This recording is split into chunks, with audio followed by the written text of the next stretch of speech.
देखिए शुरू करते हैं। आज का टॉपिक है लेंस। देखिए लेंस जो होता है वो दो प्रकार का होता है। पहला जो होता है उत्तल लेंस, दूसरा होता है अवतल लेंस।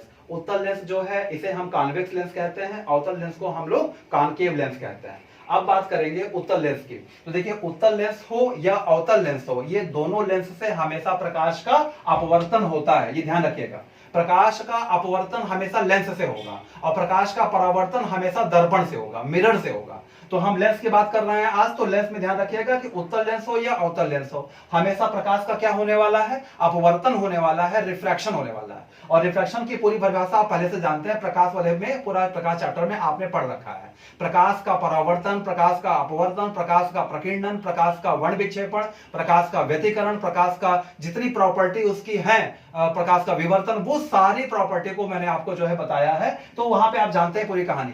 भाई अभी इतना याद करिए कि लेंस से क्या होता है, सदैव प्रकाश का अपवर्तन होता है। तो सदैव प्रकाश का अपवर्तन होगा। अब देखिए ये है उत्तल लेंस। उत्तल लेंस को वैज्ञानिक एक और नाम से बुलाते हैं, इसे अभिसारी लेंस भी कहते हैं। अभिसारी मतलब कन्वर्जिंग। क्यों? क्योंकि जब प्रकाश की किरणें गुजरती हैं किसी लेंस से, तो उत्तल लेंस उन किरणों को कन्वर्ज करता है। यानी वो किरणें जो आ रही हैं उन किरणों को कन्वर्ज करता है। वो किरणें सीधे आ रही हैं, जब लेंस से बाहर निकलेंगी तो कन्वर्ज हो जाएंगी। तो बात समझना रही, कन्वर्ज हो जाएंगी, इसलिए उनका नाम पड़ा उस लेंस का उत्तल लेंस का, कन्वर्जिंग लेंस। और जो ये अवतल लेंस होता है, अवतल लेंस जो है वो जब उससे प्रकाश की किरणें गुजरेंगी तो वो उन किरणों को क्या करेगा, डाइवर्ज करेगा। तो जब डाइवर्ज करेगा तो उसका नाम है डाइवर्जिंग लेंस। तो ध्यान रखिएगा, उत्तल लेंस का नाम है कन्वर्जिंग लेंस, लेकिन अवतल लेंस का नाम है डाइवर्जिंग लेंस। डाइवर्जिंग लेंस जो होता है वो किरणों को डाइवर्ज करता है, उत्तल लेंस जो होता है किरणों को कन्वर्ज करता है। ये बात ध्यान आती है। अब बात आती है लेंस कोई भी हो, हर लेंस का एक केंद्र बिंदु होगा। जो केंद्र बिंदु होगा, जो सेंटर पॉइंट होगा, उसे हम लोग कहते हैं प्रकाशीय केंद्र। चाहे वो उत्तल लेंस हो चाहे वो अवतल लेंस हो, प्रकाशीय केंद्र दोनों में मिलेगा। यहां भी प्रकाशीय केंद्र है और यहां भी प्रकाशीय केंद्र है, ठीक है, प्रकाशीय केंद्र मिलेगा, ऑप्टिकल सेंटर बोलते हैं इंग्लिश में। अब बात आती है कि जो प्रकाश की किरणें प्रकाशीय केंद्र से गुजरेंगी, चाहे वो उत्तल लेंस हो चाहे वो अवतल लेंस हो, प्रकाश के यहां इस केंद्र से गुजरेंगे तो उसमें कोई भी रिफ्रैक्शन नहीं होगा, वो सीधे निकल जाएंगे, उसमें कोई डेविएशन नहीं होगा, सीधी चली जाती हैं। तो आप ध्यान रखिएगा, प्रकाशीय केंद्र से गुजरने वाली कोई भी किरण लेंस के बाद भी जो है उनमें कोई अपवर्तन नहीं होता, सीधी गुजर जाती हैं।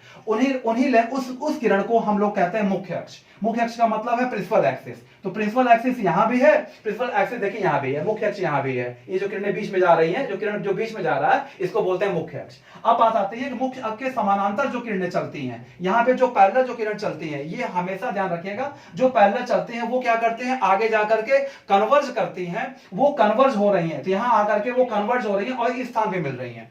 वो लेंस के बाहर जब गुजरती हैं, लेंस के बाहर जब निकलेंगी तो आगे कन्वर्ज कर देगा, क्योंकि ये उत्तल लेंस है, ठीक है। कन्वर्ज करेगा तो वो जिस स्थान पे काटेंगे एक दूसरे को, उस स्थान को कहते हैं फोकस बिंदु, उसे फोकस कहते हैं। तो ये हो गया फोकस। अब ये फोकस और ये जो प्रकाशीय केंद्र है, इसकी जो बीच की लंबाई है, जो बीच की दूरी है, उसे कहते हैं फोकल लंबाई, यानी उसे बोलते हैं फोकल लेंथ। तो ये फोकल लेंथ हो गया, ठीक है। तो फोकल लेंथ ये हो गया, इसकी बीच की दूरी। तो फोकल लेंथ ये है, और आप वहां भी फोकल लेंथ बनेगा। मैं अभी समझाता हूं वहां कैसे बनेगा।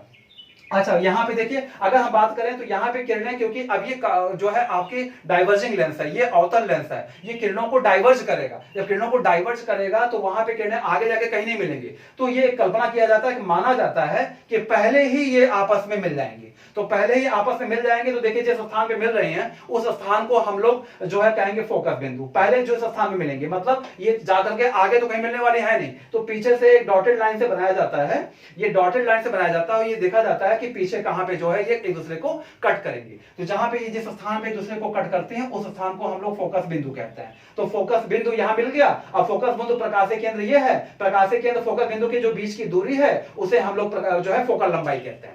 तो यहां पे आपने ये बात समझा कि जो है चाहे लेंस उत्तल हो चाहे लेंस अवतल हो, दोनों लेंस से हमेशा प्रकाश का अपवर्तन होता है। उत्तल लेंस करता है क्या, वो प्रकाश की किरणों को कन्वर्ज करता है। अवतल लेंस क्या करता है, प्रकाश की किरणों को हमेशा डाइवर्ज करता है। ये बात समझ में आ रही है आपको। मुख्य अक्ष क्या होता है, वो ऐसा वो जो है किरण है प्रकाश की जो केंद्र से गुजरती है और उसमें कोई जो है अपवर्तन नहीं होता। लेकिन उसके समानांतर जो किरणें आती हैं उसे हम लोग आपतित किरण कहते हैं। जो भी किरणें मुख्य अक्ष के समानांतर आएंगी, मान लीजिए यहां से जा रही हैं, तो जो उसके समानांतर जाएंगी फिर वो क्या करेंगे, फोकस पे एक दूसरे को कट करेंगे, जिस स्थान पे कट करती है वो फोकस है। तो कहने का मतलब ये हो गई आपतित किरणें, जो किरणें उसके समानांतर चल रही हैं, जो लेंस से गुजरने वाले हैं, उन किरणों को कहा जाता है आपतित किरणें। और लेंस के बाहर जब किरणें निकलती हैं तो उनको बोलते हैं अपवर्तित किरणें। क्यों? क्योंकि अपवर्तन हो चुका है, लेंस में हमेशा अपवर्तन ही होता है किरणों का, तो किरणों का अपवर्तन होता है तो उन किरणों को बोलते हैं अपवर्तित किरणें।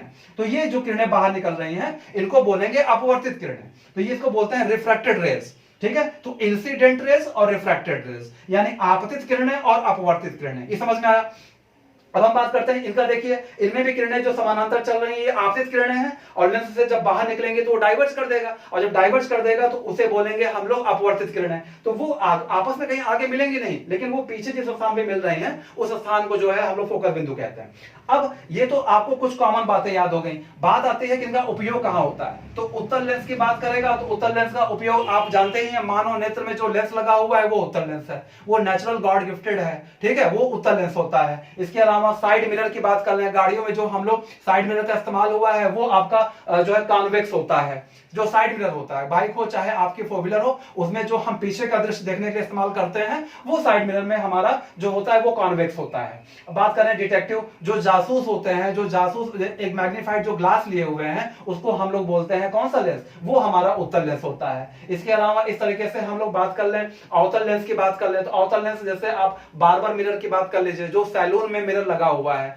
वहां पे अवतल यानी कॉनकेव का प्रयोग किया जाता है। इसके अलावा गाड़ियों की हेडलाइट जो होती है उसमें कॉनकेव का प्रयोग किया जाता है। डॉक्टर जो डेंटिस्ट हैं या कोई भी डॉक्टर है जो आंख कान नाक गला का डॉक्टर होता है, उन सभी में भी वो जो लेंस का इस्तेमाल कर रहे हैं वो सभी कॉनकेव का इस्तेमाल करते हैं। और इसके अलावा जो सोलर कुकर होता है, सोलर कुकर, इसमें भी कॉनकेव यानी अवतल का इस्तेमाल होता है। ठीक है, इसके अलावा कुछ जो और चीजें पूछी जाती है, जैसे बात कर ले दूरबीन की, इसे बोलते हैं इंग्लिश में बाइनोक्यूलर। दूरबीन की बात कर ले, टेलीस्कोप की बात कर ले, तो इन सब में जो लेंस लगाए जाते हैं वो दोनों लेंस लगाए जाते हैं। वो लेंस होते हैं आपके कॉन्वेक्स भी होता है, कॉनकेव भी होता है। तो कहने का मतलब ये ओवरऑल एक लेक्चर था जो लेंस पे आपको बेसिक क्लियर करने के लिए है। तो बेसिक पहले आप इतना याद करिए, पहले इतना समझिए, फिर आपसे मिलते हैं नए वीडियो के साथ। Thank you.